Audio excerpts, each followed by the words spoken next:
Hindi pa ho tayo nagtatapos dyan. We have to prove ourselves that the SK is worth fighting for.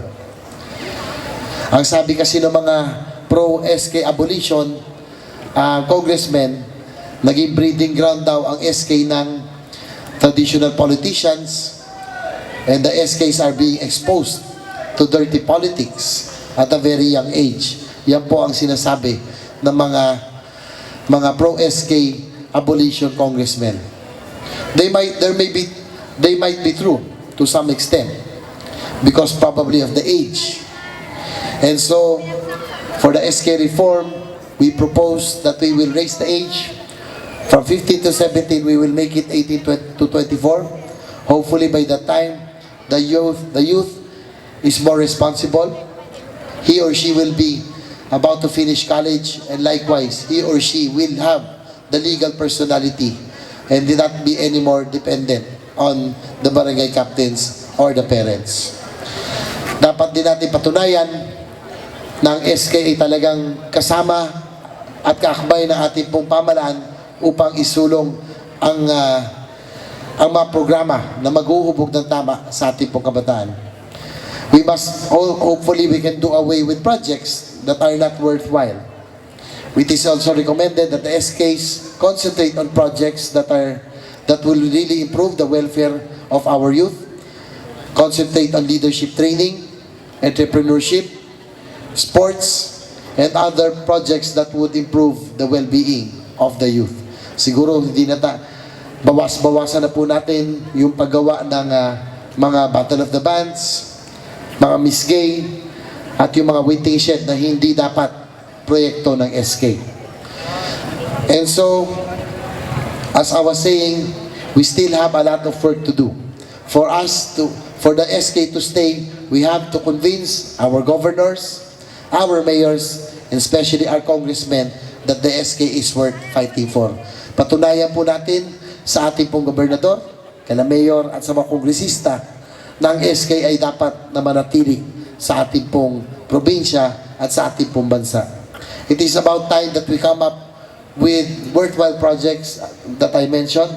Let us concentrate on leadership training, entrepreneurship, environmental projects, and probably and also sports-related projects. These are projects that are related and that will improve the welfare of the youth of our land.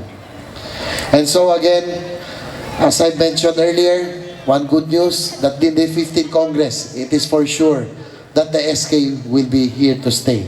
But in the next Congress, the 16th Congress, we again have our work cut out for ourselves. We have to convince and we have to prove ourselves. Sana po magmula ngayon hanggang sa pagpasok ng bagong Kongreso sa Hunyo ay patunayan ng mga SKs na ang mga SK ay talagang karapat-dapat na manatili. Dapat ang mga proyekto natin yung tunay na huhubog sa ating pong mga kabataan.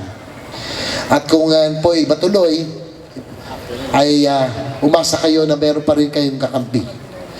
I will always fight for youth issues and youth concerns, especially fighting for higher budget for the tertiary education, and likewise, I will continue and commit to you, dear SKs of La Union, Mr. SK Federation President Ramon Guio, this I commit to you that I will continue to fight for the retention and reform of the Sangguniang Kabataan. And I hope that you will be one with me in this goal of having the SK to stay in our country. Kasama po namin, hindi po namin kayang mag-isa ipaglaban ang Sangguniang Kabataan. Dapat kayo rin ay kasama at kakampi natin upang manatili ang SK sa ating pong bansa.